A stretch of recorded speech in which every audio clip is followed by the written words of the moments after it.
Political news, sports news, crime news કે તમારા રાજ્યના સમાચાર, હવે દરેક ખબર પર રહેશે અમારી નજર. ગુજરાતનો સર્વશ્રેષ્ઠ ન્યૂઝ ચેનલ.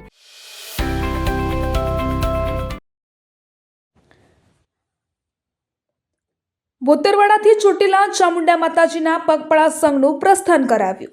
છેલ્લા 39 વર્ષથી ફાગણ સુદ નોમના રોજ પગપાળા સંઘ પ્રસ્થાન કરી નોમના રોજ પહોંચી નેજા ચઢાવાય છે.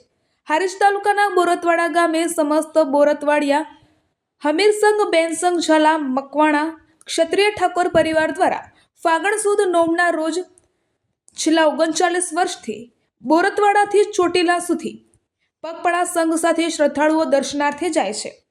ચાલુ વર્ષે પણ બુધવારના રોજ બોરતવાડા ચામુંડા માતાજીના મંદિરથી પૂજા અર્ચના કરી ડીજે સંગીતના તાલે વાજતે ગાજતે 40મી વાર પગપાળા સંઘમાં 150 શ્રદ્ધાળુઓ માતાજીના રથડા સાથે પ્રસ્થાન કર્યું હતું, જે સંઘ 225 કિલોમીટરનું અંતર કાપી એક સપ્તાહમાં પૂર્ણ કરી પૂનમના દિવસે પહોંચી માતાજીની પૂજા અર્ચના અને ધ્વજારોહણ કરશે.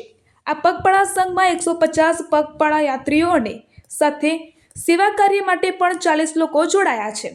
આ પગપાળા સંઘના તમામ ખર્ચ વર્તમાન સરપંચ ચંપાબેન વનાજી ઠાકોર દ્વારા આપવામાં આવ્યા છે.